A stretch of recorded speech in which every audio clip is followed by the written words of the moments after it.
மூன்று பாத்திரத்துக்குள்ளே கற்போர் மனதை நெகிழச் செய்யும் பாத்திரம். எனக்கு ரொம்ப சந்தோஷமான பட்டிமண்டபம் இன்றைய பட்டிமண்டபம். யாரும் எல்லை கடக்காமல் நின்று பேசினார்கள். தங்களுடைய பேச்சாற்றலினாலேயே பட்டிமண்டபத்தை நிலைநிறுத்தினார்கள். அது ஒரு பெரிய விஷயம். இத்தனை பேரும் எழும்பி போகாமல் இருக்கிறார்கள் என்றால் உங்களுடைய சொல்வன்மைதான் அதற்கு காரணம். இது நீங்கள் நினைக்காதீர்கள், இது ஒரு பாராட்டுக்கு சொல், இது கடவுளுடைய வரம்.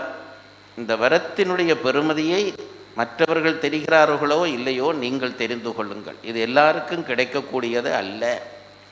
ஆர்த்த சபை 101 1001 புலவர் வார்த்தை 10,000 என்றார் அவ்வை. சண்டைக்கு வா என்றால் 100 பேரிலே ஒருத்தன் வருவான். படிக்கவா என்று கேட்டால் ஆர்த்த சபை 1000 ஒருவன் வருவான். பேசவா என்று கேட்டால் 10,000 ஒருவன் தான் வருவான் என்றால் அவ்வை. நீங்கள் எல்லாம் 10,000 ஒருவர்கள். அந்த வரத்தை பயன்படுத்தி கொள்ளுங்கள் என்று கேட்டுக்கொள்கிறேன். நல்ல பட்டிமண்டபம், புறம்போகாமல் இந்த பட்டிமண்டபம் நடந்திருக்கிறது. 3 பாத்திரங்கள். நெகிழச் செய்கிற பாத்திரம் எது? கற்போரை நெகிழச் செய்கிற பாத்திரம். இவர்களெல்லாம் பேசியதை கேட்டால் 3 பாத்திரமுமே நெகிழச் செய்கிறது என்றுதான் நான் தீர்ப்பு சொல்ல வேண்டும். பரதனும் நெகிழச் செய்கிறான், வாலியும் நெகிழச் செய்கிறான், கும்பகர்ணனும் நெகிழச் செய்கிறான். ஆகவே பட்டிமண்டபம் முடிந்தது, நீங்கள் எல்லாம் போய் வரலாம் என்றால் இதுக்குத்தானா உன்னை அங்கே இருந்து விசா எடுத்து டிக்கெட் எடுத்து கூப்பிட்டார்கள் என்று நீங்கள் கோபிப்பீர்கள். மேலோட்டமாக சொல்லி பார்க்கிறேன்.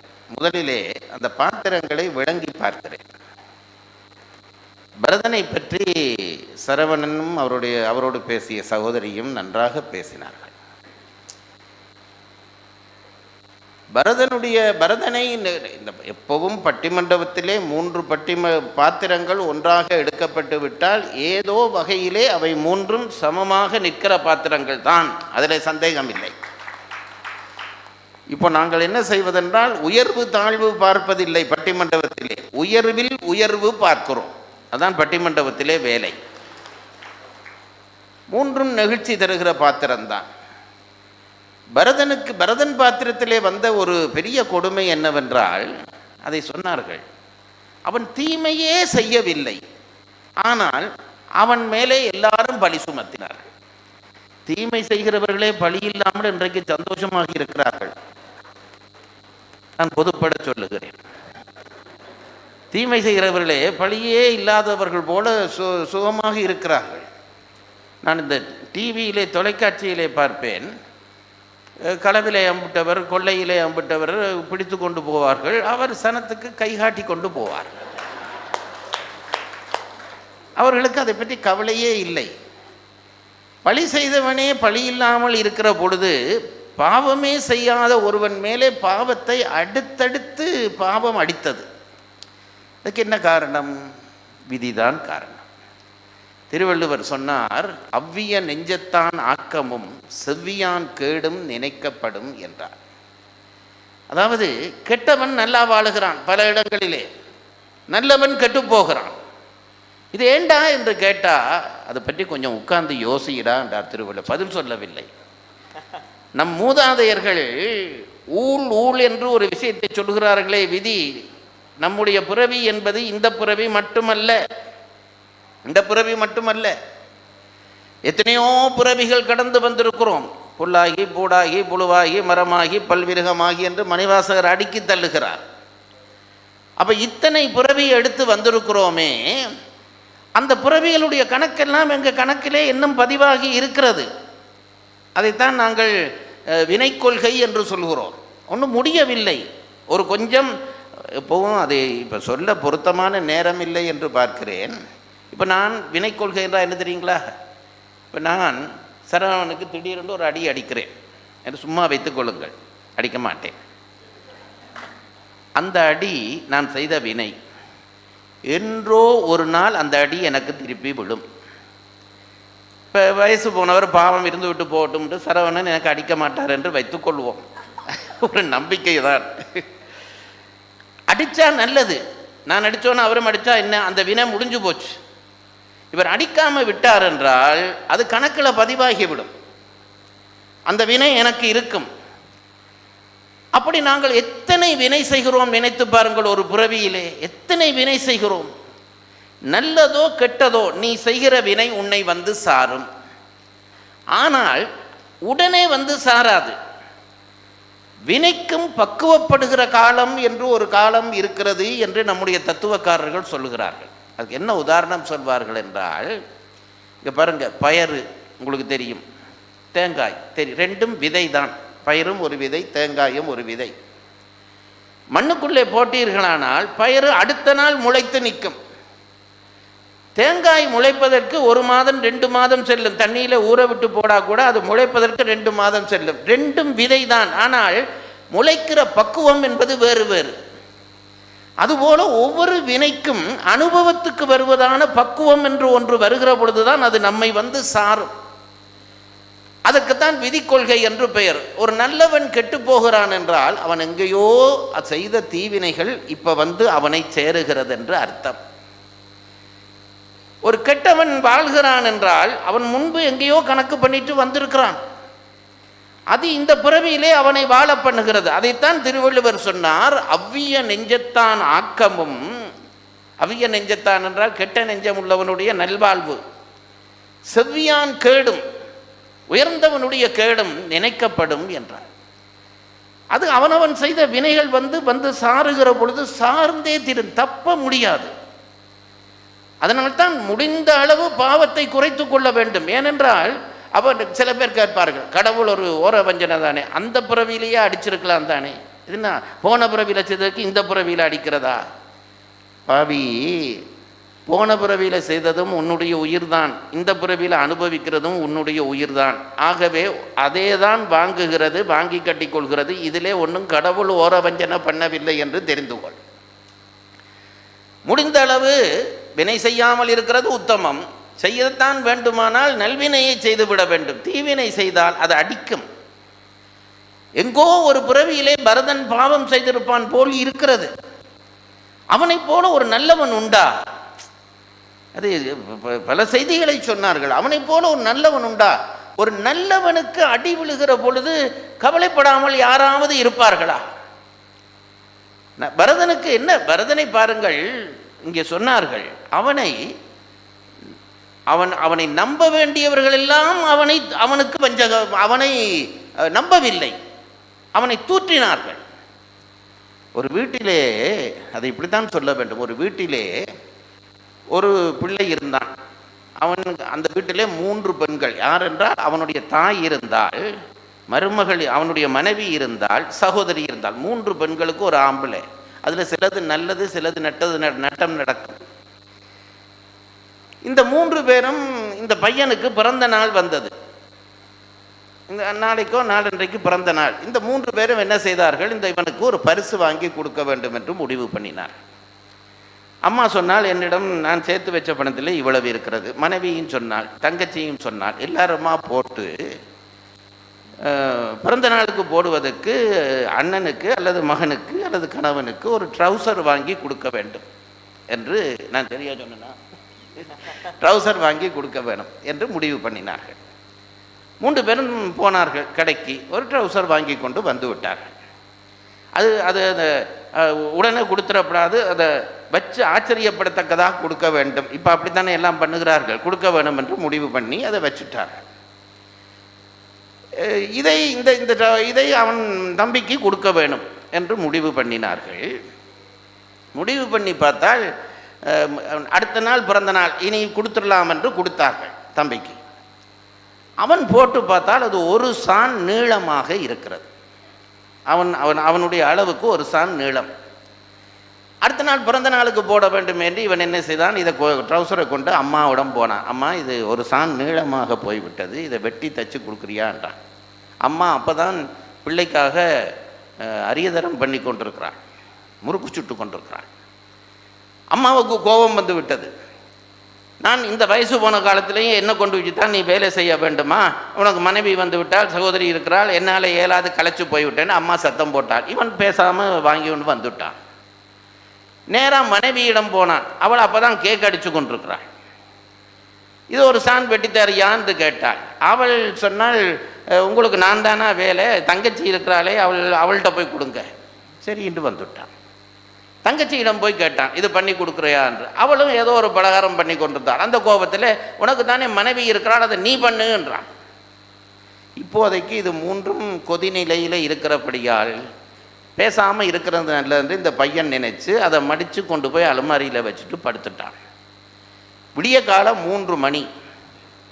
அம்மா எழும்பினாள். வயசு போனதுக்கு விடிய காலையில் நித்திர வராது. எழும்பிட்டாள். எழும்பி யோசித்தாள், என் மகன் கொண்டு வந்து இந்த ட்ரௌசரை ஒரு சான் வெட்டி தைக்க சொல்லி கேட்டானே, நான் தைக்காமல் விட்டது தப்பல்லவா, அவனை பேசியிருக்கப்படாது என்று ரகசியமாக எழும்பி ஒருத்தரையும் குழப்பாமல் போய் அதை எடுத்து ஒரு சான் வெட்டி வச்சுட்டு வந்து படுத்துட்டான். 5 மணிக்கு மனைவி எழும்பினாள்.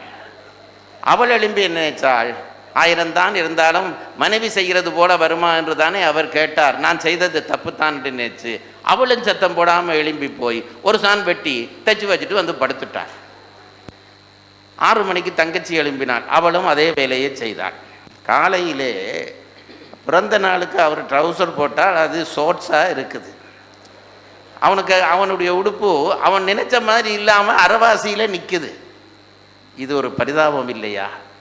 இதே போலத்தான் பரதனை நம்ப வேண்டியவர்கள் எல்லோரும் ஆளுக்கு ஒரு துண்டு வெட்டினார்கள். ஆளுக்கு ஒரு துண்டு வெட்டினார்கள். அநியாயமாக அரை நிர்வாணமாக நிற்கிறவன் போல நின்றான் பரதன். அவனை பெற்ற தாய் துரோகம் செய்கிறார். ஒரு பிள்ளையினுடைய உணர்வு என்ன என்று தாய்க்கு தெரிய வேண்டாமா? நீங்கள் நினைத்து பாருங்கள். யாருக்கு தெரியாவிட்டாலும் பிள்ளையின் உணர்வு தாய்க்கு தெரிய வேண்டும் அல்லவா? கையேய்க்கு இவனை விளங்கவில்லையே. இவன் அதை ஏற்றுக்கொள்வான் என்று நினைத்து அந்த ஆட்சியை கூனியினுடைய வார்த்தையை கேட்டு, முதல் கையை தெளிவாத்தான் இருக்கிறாள், ஆனால் கூனி சொல்ல சொல்ல மனம் மாறி ஆட்சியை இவனுக்கு வாங்கி கொடுக்கலாம் என்று வாங்கி தசரதனை சாக வைத்து அதை துணிவாக பரதனுக்கு முன் நின்று சொல்லுகிற அந்த பாத்திரத்தை இவர்கள் சொன்ன பொழுது நமக்கு திகைப்பு ஏற்படுகிறது. பாக்கினால் வரம் தர கொண்டு மைந்தனை போக்கினேன் வனத்திடை, போக்கி பார் உனக்கு ஆக்கினேன், அவன் அது பொறுக்கலாமையால் நீக்கினான் உன்னுயிர் நேமி நீந்து வேந்து என்றாள். சும்மா சிம்பிளா சொல்லிட்டு போனாள். உங்க அப்பா செத்து போனார்ரா, நான் ஒன்றும் பண்ணல, ராமனை காட்டுக்கு அனுப்பினேன், ஆட்சியை உனக்கு கொடுத்தேன், அவருக்கு அது பொறுக்கலையாம். இப்படி சொல்லுகிற பொழுது இந்த படிக்கிற பொழுதே நமக்கு என்ன ஆகிறது என்றால், கையிலே வருகிற கோபத்தை விட இந்த பரதனாலே தானே இது நடந்தது என்று நாமும் நினைக்க தலைப்படுகிறோம். அழுது சாபம் எல்லாம் போட்டான், அழுது கொண்டு போனான். யாரிடம்? கோசலையிடம் போனான். அவள் கேட்டாள், உனக்கும் இது தெரியாதாப்பா என்று ஒரு வார்த்தை தான் கேட்டாள். அது நெருப்பாலே சுட்டதுக்கு சமன். என்ன கைகை கேகையன் வஞ்சனை நீயும் அருகிலையோ என்று கேட்ட உடனே பதறி போய் சத்தியமா பண்றான். இன்ன பாவம் பண்ணினவன், இன்ன பாவம் பண்ணினவன், இன்ன பாவம் பண்ணின பாவம் எல்லாம் எனக்கு வரட்டும். இந்த பிள்ளை அழுகிற பொழுது, இப்போ நான் சொல்கிறேன், கொஞ்சமாவது தீமை செய்தவன் அவனுக்கு ஒரு தீமை வந்தால் நமக்கு கவலை வராது. ஒரு தீமையும் செய்யாத ஒரு பிள்ளை இப்படி எல்லாராலும் தாக்கப்படுகிற பொழுது, பிறகு அவன் லட்சுமணன் கொதிக்கிறான். சிங்கத்துக்கு இடுகிற சாப்பாட்டை நாய்க்கு வைப்பார்களா என்றான். அங்க நாய் என்றது ஆற இவனைத்தான். இத்தனை உத்தமமான பிள்ளைக்கு இவ்வளவு பலியா ஆளுக்கால் வெட்டினானே. கடைசியில போனா அந்த வேட்டுவ பயில். அவனுக்கு செய்தியெல்லாம் சொன்னவன் லட்சுமணன். ஊர்ல அவன் எப்படி சொல்லியிருப்பான்னு நமக்கு தெரியுது தானே. அவன் தன் சந்தேகத்தை இவன்ல ஏற்றி விட்டுட்டான். அவன் கிடந்து குதிச்சு ஆட நடந்துரை ஆடு கடந்து இவர் போவாரோ என்றெல்லாம் சொல்லி துடித்து அவன் பண்ணின குத்து இன்னொரு பக்கம். மொத்தமாக எல்லோரும் இந்த பாத்திரத்தை தாக்கினார்கள். கடைசியிலே தெய்வமாகிய ராமனாவது இந்த பாத்திரத்தை புரிந்து கொண்டிருக்க வேண்டாமா? ராமனாவது புரிந்து, எல்லாரையும் விடுங்கள். ராமன் கடைசி வரையும் பரதனை நன்றாக புரிந்தவன். லட்சுமணன் கோபித்த பொழுது இவன் படையெடுத்து வந்து விட்டான் என்று லட்சுமணனும் கோபிக்கிறான். அப்போ பரதன் வருகிற காட்சியை பார்த்து, பார்த்தாயா உன்னுடைய அவன் படையெடுத்து வருகிற அழகை என்று கேட்டவன் இவன். அப்படிப்பட்டவனுக்கு பரதனை நன்றாக தெரியும். குறிப்பிட்ட நாளிலே குறிப்பிட்ட நேரத்திலே வருவேன் என்று சொல்லிவிட்டு போன ராமன் பரதன் தன்னை காணாமல் விட்டால் ஒரு வினாடி கூட உயிர் வாழ மாட்டான் என்பதை தெரிந்திருந்த ராமன் அந்த நேரத்தில் வந்து குதிக்காமல் எங்கேயோ விருந்து சாப்பிட போய்விட்டான். உபவனி முனிவர் வீட்டில் அவர் சாப்பிட கூப்பிட்டாராம், இவர் சாப்பிட உட்கார்ந்தாராம். இதெல்லாம் ஒரு கதையா ஐயா? உனக்கு தம்பி என்ன செய்வான் என்று உனக்கு தெரியாதா? அதனால தான் சில பேர் விளையாட்டாக சொல்வார்கள், காவியங்களிலே நல்லா சாப்பிட்டவன் கண்ணன், நெய்யெல்லாம் களவெடுத்து சாப்பிட்டான் மகாபாரதத்திலே. ஆனால் அவனுக்கு சாப்பாட்டு கண்ணன் என்று பெயர் இல்லை. ராமன் கொஞ்சமாக தான் சாப்பிட்டான், ஆனால் ஆறு நல்லா சாப்பிட்டா சாப்பாட்டு ராமன் என்று தான் சொல்லுகிறார்கள். ஏன்னா அந்த சொல்லை அடிக்கடி கேட்டு பழக்கம் எனக்கு, அதால சொல்லுகிறேன். சாப்பாட்டு ஏன் தெரியுமோ, சாப்பிட இருக்கக்கூடாத நேரத்திலே சாப்பிட இருந்தவன். அந்த நேரத்தில் கூட இவன் கடைசியிலே நெருப்பிலே விழ போகிறான். விழுகிற பொழுது தம்பியை கூப்பிடுகிறான், இங்க பார், இந்த ஆட்சியை நீ வாங்கிக்கொள் சத்ருக்கனை. அதெல்லாம் கண்ணீர் வரவைக்கிற காட்சி இல்லை என்று ஒருத்தன் சொன்னால் அவனுக்கு காவியம் படிக்கிற தகுதியே இல்லை என்று அர்த்தம். அதுக்கு அவன் தம்பி சொல்லுகிற பதில், இந்த ஆட்சியை எனக்கு அவன் எல்லாம் போயிட்டான், இவன் எல்லாம் போயிட்டான், இப்போ நான் தானாடா இது வெக்கங்கட்டி இந்த ஆட்சியை ஆள்வேன் என்று சொல்லுகிற பொழுது கோசலை வந்தது. கோசலை கதறி கேட்டது, அடே உனக்கு கோசலை ரொம்ப கடிதனமாக பேசினாடா. எங்கள் ஐயா சொல்லுவார், கோசலை வந்து நெருப்பில் குதிக்காதே என்றார். ஏன் குதிக்கப்படான்னு கேட்டான். நான் கேட்குற கேள்விக்கு பதில் சொல். என்ன கேட்குறீங்க? உனக்கு யார் தெய்வம்? என்னுடைய அண்ணன் ராமன் தான் எனக்கு தெய்வம். ராமனுக்கு யார் தெய்வம்? அவங்க அப்பா அம்மா தான் தெய்வம். ஆகவே நான் இப்போ உன் தெய்வத்தின் தெய்வம் சொல்லுகிறேன், நீ நெருப்புல குதிக்கப்படாட்டான். ஒரு கட்டித்தனம். அவன் சொன்னானாம், இந்த விளையாட்டெல்லாம் அண்ணனோட வச்சுக்குங்க, என்னோட வச்சுக்காதீங்க. தாய் சொற்கேட்டலும் தந்தை சொற்கேட்டலும் ஈசற்கே கடன் என் கடன் அன்று என்று விட்டான். இதெல்லாம் ராமனோட வச்சது, நான் வைக்க மாட்டேன். குதிக்க போகிற பொழுது இப்படி ஒரு பிள்ளையா, இந்த பிள்ளைக்கு இவ்வளவு துன்பமா? 14 ஆண்டுகள் வந்த ஆட்சி வேண்டாம் என்று தவ வாழ்க்கை வாழ்ந்தானே. நான் சொல்றது இப்ப சொல்ல நேரம் இல்லை. இதெல்லாம் நம்ம இனத்துக்கான பாடங்கள். தேடி வந்த ஆட்சியை இது எனக்குரியது அல்ல என்று தள்ளி வைத்திருக்க முடியுமா? அதை தள்ளி வைத்து விட்டு நான் ஒரு தவ வாழ்க்கை வாழ்ந்து அண்ணன் வந்த பிறகு தான் அவன் நிறைவு கொண்டான் என்ற பரதனை படிக்கிறவர்களுக்கு நெகிழ்வு தராத பாத்திரம் என்று சொன்னால் நான் நரகத்துக்கு போவேன். ஆனால் அது தீர்ப்பாக நான் சொல்லவில்லை, என் கருத்தாக சொல்லுகிறேன்.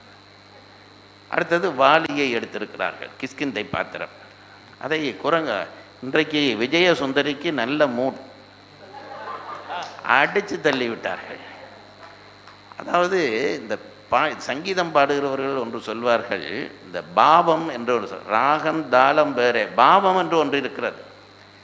அது ரொம்ப நுட்பமானவர்களுக்குத்தான் தெரியும். அந்த பாட்டை அந்த பாவத்தோடு பாட வேண்டும், அப்போதான் அந்த பாட்டு சிறக்கும். பேச்சிலையும் அந்த பாவம் உண்டு. ஒரு விஷயத்தை சொல்லுகிற பொழுது அந்த பாவம் துணிக்கிற வகையிலே சொல்ல வேண்டும்.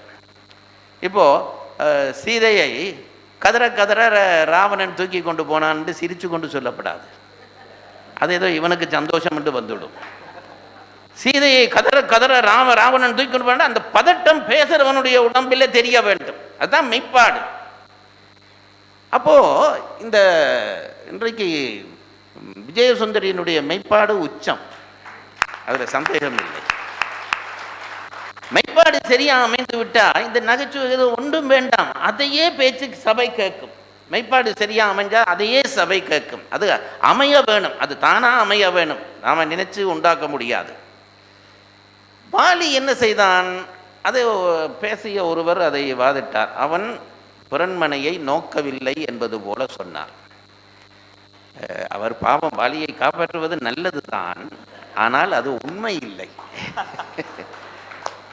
எப்படி சொல்கிறேன் என்றால், இந்த ராமனுக்கும் வாலிக்கும் இடையான வாதம் நிகழ்கிறதே, தாரை அவன் மேலே கொண்டிருந்த அன்பு என்பது உண்மையான அன்புதான். அவன் இறந்த பிறகு அழுகிற அழுகை என்பது உண்மையான அழுகைதான்.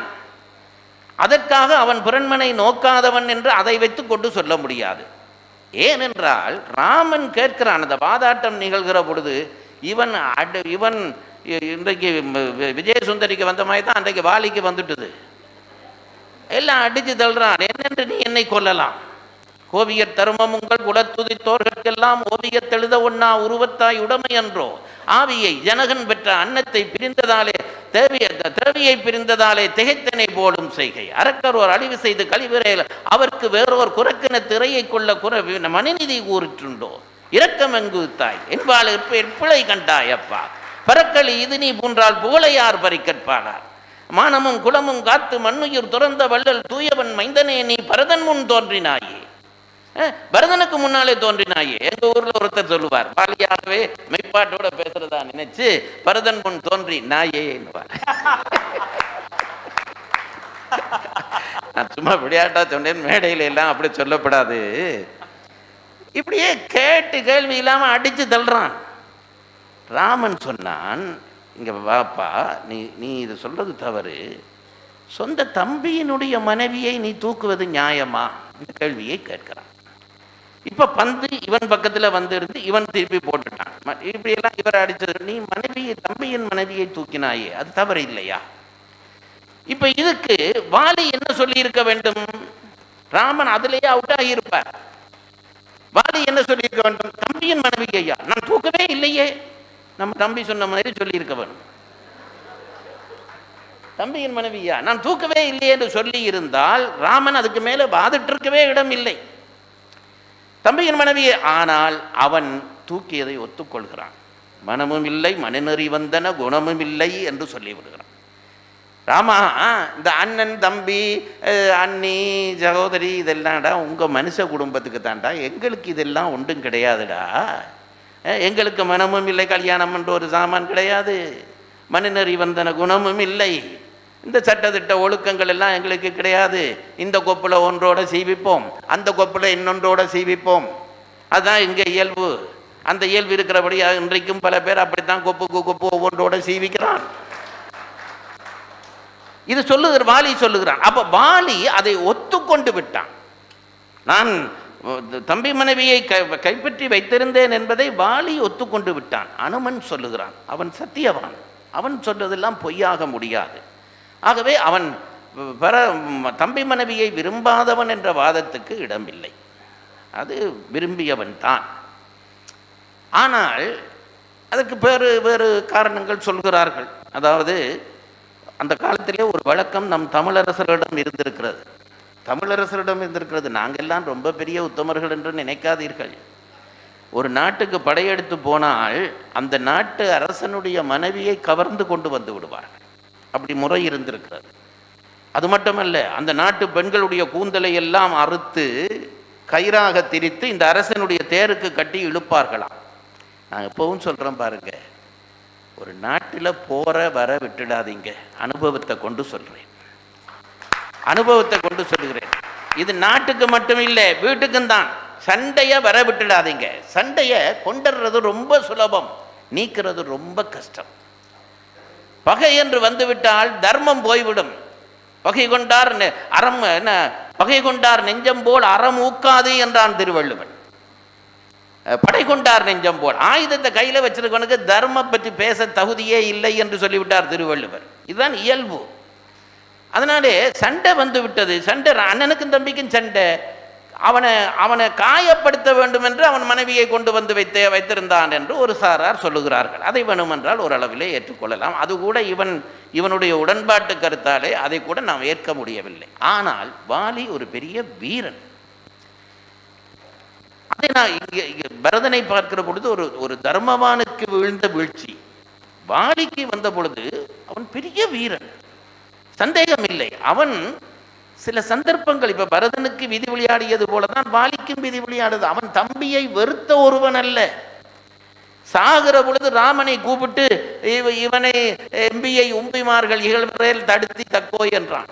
என் தம்பிய நான் செத்த பிறகு உண்ட சகோதரர்கள் ஒற்றுமையானவர்கள், அண்ணனை கொண்டவன் என்று இவனை யாரும் கிண்டல் பண்ணுவார்கள், அதை நீ தடுத்துட வேண்டும். புவியல் நரவம் மாந்தி புந்தி வேறுற்ற போது இவனுக்கு குடிக்கிற பழக்கம் இருக்கு. அப்படி குடிக்கிற பழக்கம் இருக்கிறனாலே இவன் சில தவறு செய்வான், அதை நீ மன்னிக்க வேண்டும். இப்படி தம்பிக்காக கேட்கிறான். தம்பியும் வருத்தவன் அல்ல. எப்ப வாலியினுடைய மார்பில இருந்து ரத்தம் பாஞ்சதோ அதை பார்த்தோன்னு சுக்ரீவன் மயங்க விழுந்துட்டான். எடா எங்க அண்ணாவை யாரோ குத்திட்டானாண்டு. இவன் தான் குத்த கூட்டின்னு வந்த ஆளே. பாசமான தம்பிகள் தான். அது ஒரு பகை வந்து விட்டா பாருங்க, பாசம் உடைஞ்சு போகும். அது வீட்டு பெண்களினுடைய வேலை. ஆண்களுக்குள்ளே பகை வராமல் பாதுகாத்து கொள்வது பெண்களினுடைய வேலை. இடக்கட புத்திமதின்னு சொன்னா தானே நான் ஒரு பெரிய மனுஷனா இருப்பேன். எல்லாம் செய்தான், விழுந்தான், இறந்தான். இறக்கிற பொழுது வாலியிலே கோபம் வருகிறது. ஆனால் வாலியை கொன்ற முறையிலே இருக்கிற பிரச்சனையாலே வாலியிலே கோபம் போய்விடுகிறது. வாலியை ராமன் எப்போ மறைந்து நின்று கொன்றானோ அதுக்குள்ள நான் இப்போ போக இல்லை. மறைந்து நின்று கொள்கிற பொழுது அட இப்படிப்பட்ட ஒரு பெரிய வீரனை இவர்கள் எப்படி இப்படி கொள்ளலாம் என்ற உடனே பல பேருக்கு வாலி மேலே அனுதாபம் வந்து விடுகிறது.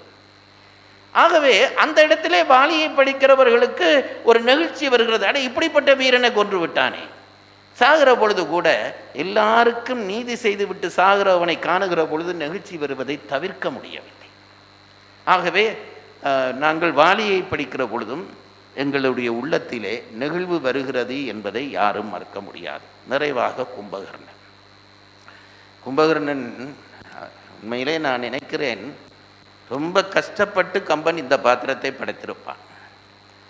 ரொம்ப கஷ்டப்பட்டு படைத்திருப்பான். கும்பகர்ணன் பாத்திரம் அவனை அறிமுகப்படுத்துகிற காட்சியை ரொம்ப ரொம்ப வியப்பேற்படுத்துகிறது.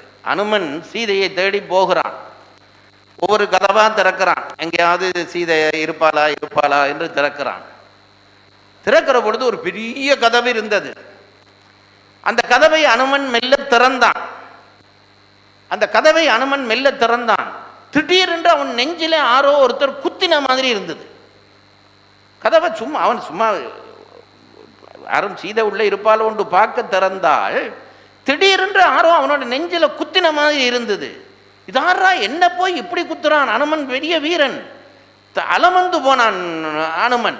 அப்படி திகைச்சு போய் நிற்கிறதுக்கு இடையிலே என்னாச்சென்றால் அவனை யாருக்கு ஒருத்தரும் குத்த இல்லை. கும்பகர்ணன் இப்படி நீட்டா படுத்திருக்கிறான். கதவு அந்த பக்கம். இவன் கதவை திறந்தோடனே கும்பகர்ணன் மூச்சு விட்டான். அந்த மூச்சு தான் அனுமனுடைய நெஞ்சில குத்திச்சு. நின்று பதறி போய் நின்றுட்டான். அது மட்டும் இல்லை, இப்ப விட்ட மூச்சை இழுத்தான் கும்பகர்ணன். அனுமன் மூக்குவாசல் வரைக்கும் போயிட்டான் என்றான். எங்க ஐயா சொல்லுவார், ராதாகிருஷ்ணன் ஐயா சொல்லுவாங்க, இந்த கும்பகர்ணனுடைய ரூப பெருமை சொல்றது சொல்லுவாங்க. அவனை எழுப்ப சொல்லியாயிட்டு ராவணன். அது கம்பெனிலேயே உண்டு. பெரிய யானை குதிரை எல்லாம் கொண்டு வந்து அவனில் கிரவுண்ட்ஸில் விட்ட மாதிரி அவனுக்கு மேலே விட்டாச்சாம் அவனை எழுப்புறதுக்காக. அப்படி யானையெல்லாம் ஓட்டி கொண்டிருக்கிறார்கள். அப்போ திடீரென்று ஒருவனுடைய இந்த யானையை ஓட்டி கொண்டிருந்தவன் ஒருத்தர் இவன் மூச்சை இழுத்தான். யானையை ஓட்டி கொண்டிருந்த கையில் இருந்த அங்குசம் மூக்குக்குள்ளே போயிட்டுது. ஆறு கும்பகர்ணன் மூக்குக்குள்ளே. அங்குசம் இல்லாமல் யானை ஓட்ட முடியுமோ? அப்போ இவன் என்ன செய்தானாம், இறங்கி அந்த யானையை கும்பகர்ணன் சின்ன விரலில் கட்டி வச்சுட்டு உள்ளே போனான். உள்ளே போகிறான். அங்குசத்தை தேடி கொண்டு போகிறான். 2-3 நாளாக உள்ளே போகிறான். அங்குசத்தை காண இல்லை. போய் கொண்டிருந்தா உள்ளுக்கு இருந்து ஒரு ஆள் வெளியில் வர்றான்.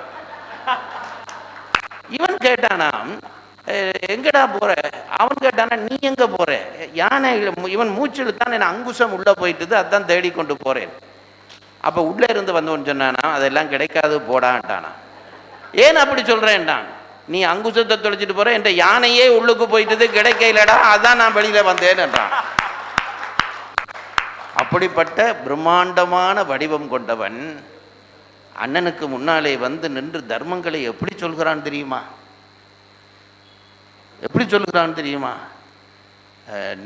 சிட்டர் செயல் செய்திலை குலச்சிறுமை செய்தாய் சொல்லுகிற பொழுதே துணிந்து சொல்லுறான். ராவணா, அண்ணா நீ உயர்ந்தவர்கள் செய்கிற வேலை செய்யவில்லை, குலச்சிறுமை செய்தாய். மற்றவள் மலர்குழலினான மண்ணா விட்டுடு. நீ செய்தது பிழை. தவறுகளை செய்துவிட்டு பெருமை பேசக்கூடாது. குலப்பெருமை குலப்பெருமை என்கிறாயே, குலப்பெருமை என்ன? நீ தவறுகள் செய்துவிட்டு குலப்பெருமை பேசாதே. ஆசில் வர தாரம் அவை அஞ்சுரை அடைப்போம், காசில் புகழ் காதலுருவோம் புகழ் கூற, பேசுவது மானம் இடை பேணுவது காமம். இது கும்பகர்ணன் இன்றைக்கும் சொல்ற மாதிரி எடுத்துக்கொள்ளலாம். மேடைகளிலே பெரிய மானம் பேசுவோம், கீழே காமம் கடைப்பிடிப்போம். காமம் என்பது சிற்றின்பம் என்று மட்டும் நினைக்காதீர்கள், எல்லா காமமும் தான். சின்னத்தனங்கள் பண்ணிக்கொண்டு மேடையிலே நான் தமிழன் என்று சொல்லடா, தலை நிமிர்ந்து நில்லடா, இடை நீ இது சொல்லாமல் இருந்தாலே தமிழன் நிற்பான். அப்படித்தான் நான் நினைக்கிறேன். அப்படி பேசக்கூடாது. அதுதான் கும்பகர்ணன் சொன்னான், பேசுவது மானம், இடை பேணுவது காணம், கூசுவது மானுடரை நன்று நம்ம குற்றம். அவனை பாருங்க, அவனை திமிர, டேய் அது பின்னுக்கு அவன் மற்றொருத்தன் சொல்லுவான், டேய் ஆரை பற்றி ஆருக்காக நீ இந்த மந்திராலோசனை கூட்டம் வைக்கிற? 2 மனுஷனும் கொஞ்சம் குரங்கும் வந்திருக்குதா?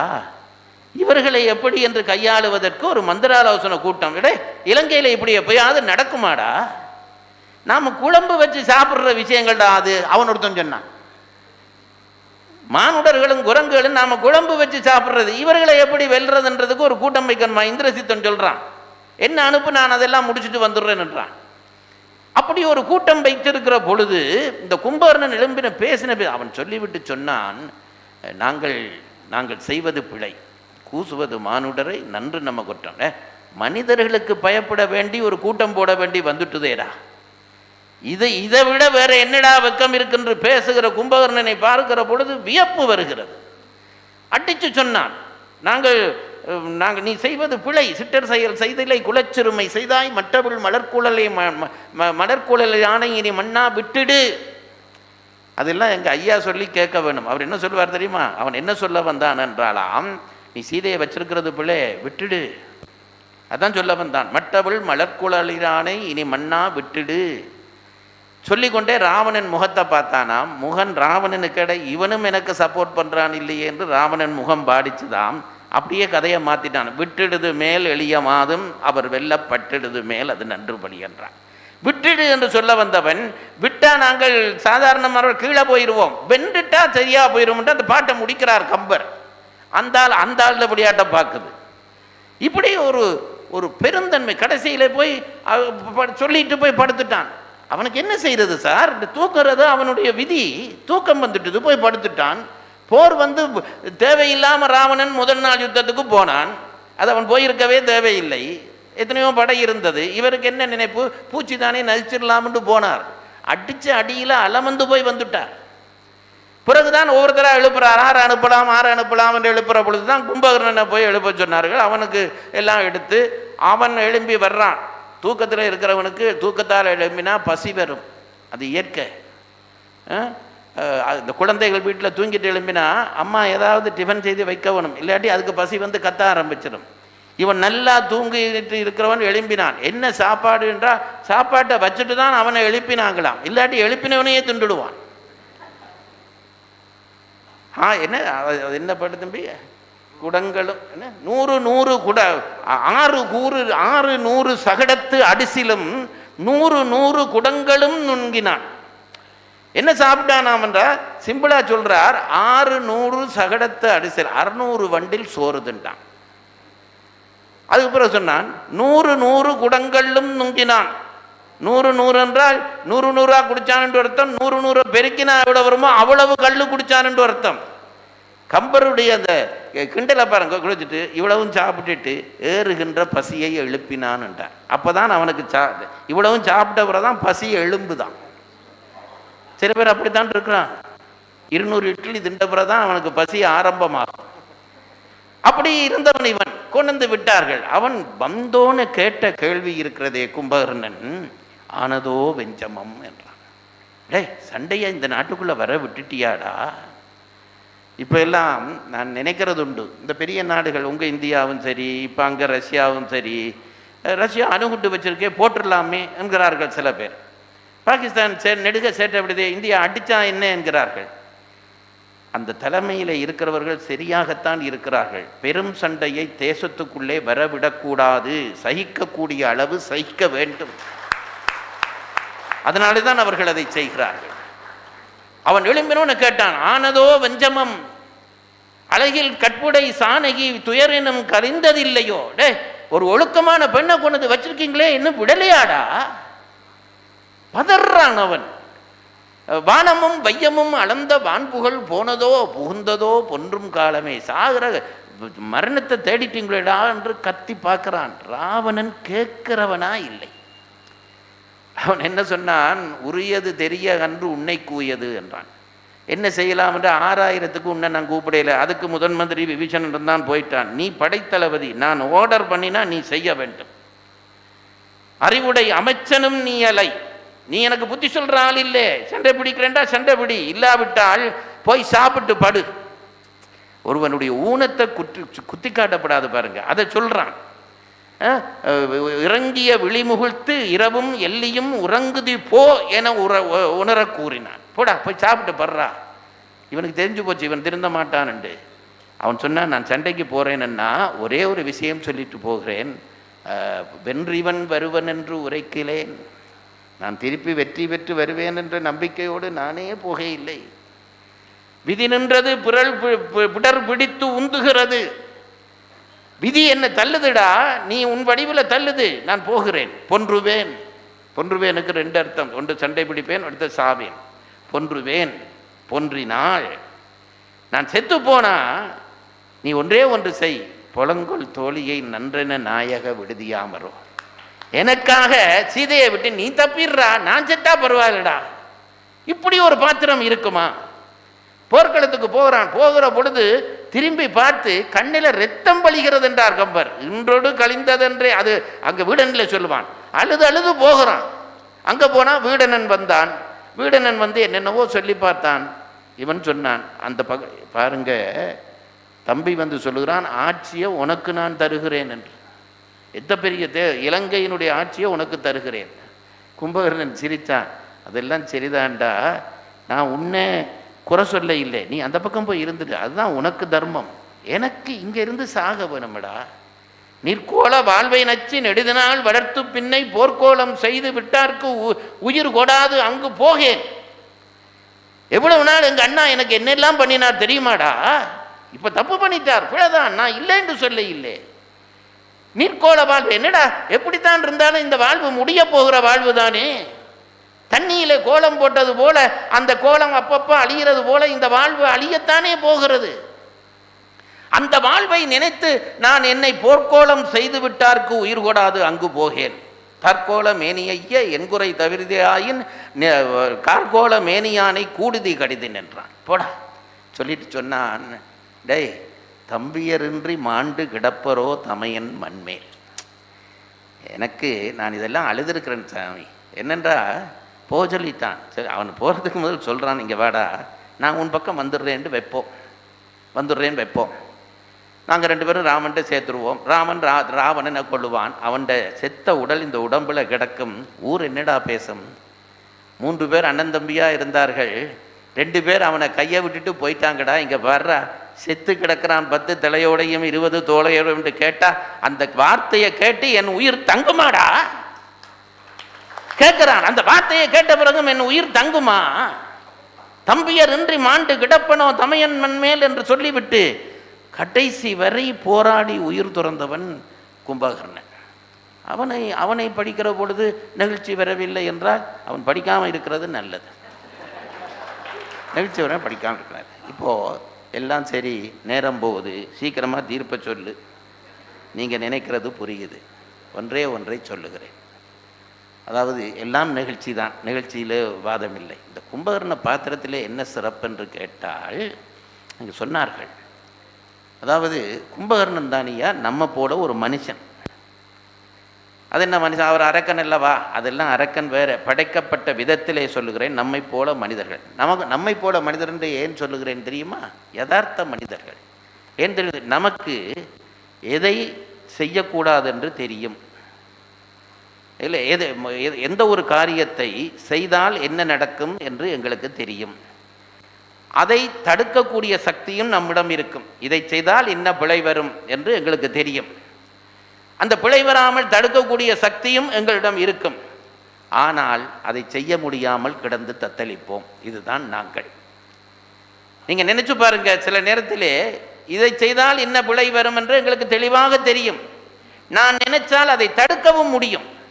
ஆனால் என்னாலே அதை தடுக்க முடியாமல் நின்று தத்தளிக்கிறேன் பாருங்கள், அதுதான் மானுடம். அந்த மானுடனாகத்தான் கும்பகர்ணன் நிற்கிறான். அவனுக்கு பிழை தெரிகிறது, என்ன செய்தால் அதை சரியாக்கலாம் என்றும் தெரிகிறது. ஆனால் அவனால் அதை சரியாக்க முடியாமல் கிடந்து தத்தளிக்கிறான். தர்ம சங்கடம் என்ற ஒரு சொல்லை சொன்னார்களே, எவ்வளவு உண்மை தெரியுமா? அதாவது நம்முடைய இலக்கியங்களில் ஒரு பிரயோகம் சொல்வார்கள், இருதலை கொல்லி எறும்பு. அதான் தர்ம சங்கடம். இருதலை கொல்லி எறும்பு என்றால் பல பேர் என்ன நினைத்து கொண்டு சொல்கிறார்கள் என்றால், ஒரு கொல்லி எறும்புக்கு 2 தலை, அந்த பக்கம் விழுக்கும் இந்த பக்கம் விழுக்கும் என்று. அது இல்லை. ஒரு ஒரு ஒரு ஒரு தடியை அம்மா அடுப்பில் வச்சால் அது நடுவில் ஓட்டை, அதுக்குள்ளே ஒரு எறும்பு இருந்தது. அந்த அடுப்பில் வச்சு எரியிற பொழுது அந்த கொல்லி கீழே விழுந்துட்டுது. இப்போ வந்து ஏதோ அவசரத்தில் மற்ற பக்கத்தையும் அடுப்பில் வச்சு விட்டாள். இப்போ 2 பக்கமும் தணல், இங்கே போனாலும் சுடும் இங்கே போனாலும் சுடும். நடுவில் நிற்கிற எறும்புக்கு தான் இருதலை கொல்லி எறும்பு என்று பெயர். மாணிக்க வாசகர் அதை பாடுறார். இப்போ இவனுக்கு அண்ணன் ஒரு பக்கம், தம்பி ஒரு பக்கம், தத்தளிச்சு போறான் பாருங்க. என்ன செய்யறது என்று தெரிய இல்லை. அவனை வெறுக்கவும் நம்மால முடிய இல்லை. இப்போ பரதனிலே எங்களுக்கு ஏற்படுகிற அனுதாபம் தான். ஆனால் கடைசியிலே அவன் அங்கீகரிக்கப்பட்டான் என்று தெரிகிற பொழுது, படித்து முடிக்கிற காவியத்தை படித்து முடிக்க வைக்கிற பொழுது இடையிடையே அனுதாபங்கள் ஏற்பட்டாலும் படித்து முடித்து வைக்கிற பொழுது பரவாயில்லை, பரதனை ராமன் விளங்கி கொண்டான், எல்லாரும் சேர்ந்து விட்டார்கள் என்ற அளவிலே அந்த அனுதாபம் கொஞ்சம் குறைந்து விடுகிறது. வாலியை பொறுத்தளவிலே வாலி செய்த கூத்தெல்லாம் நமக்கு தெரிகிறது. அவன் சில நேரத்திலே குரங்கு, சில நேரத்திலே மனிதன். சுக்ரீவன் ஒழுங்கா குரங்கு தான். இவன் சில நேரத்தில் குரங்கா இருப்பான், சில நேரத்தில் மனிதனாக இருப்பான். அவன் பின்னுக்கு, தன்னுடைய மரணத்துக்கு பின்னுக்கு அவன் ஏற்படுகிற ஞானம் என்பது அவனுடைய முன் குற்றத்தை மறைக்கவில்லை. அதனாலே அவனை நாங்கள் படிக்கிற பொழுது அவன் மேலே ஒரு வீரனுக்கு இப்படி நிகழ்ந்து விட்டதே என்ற அனுதாபம் ஏற்பட்டாலும் அந்த அனுதாபம் ராமன் மேலே பகையாக விளைகிறதே தவிர, ராமன் மேலே கோபமாக விளைகிறதே தவிர வாலியின் மேலே அனுதாபமாக தொடர்ந்து நிற்க வாய்ப்பில்லை. ஆனால் கும்பகர்ணனை பார்க்கிற பொழுது அவன் ஒரு பக்கம் அண்ணனுக்காக அழ வேண்டி இருக்கிறது, ஒரு பக்கம் தம்பிக்காக அழ வேண்டி இருக்கிறது. இதற்கிடையிலே யாரையும் நோகச் செய்யாமல் இருப்பதற்கு ஒரே ஒரு வழி, தான் சாவதுதான் என்று நினைத்து செத்தானே, அவனை படிக்கிற பொழுதுதான் நமக்கு பெரிய நெகிழ்வு ஏற்படுகிறது என்று கூறி இந்த மன்றத்தை நிறைவு செய்கிறேன். வணக்கம்.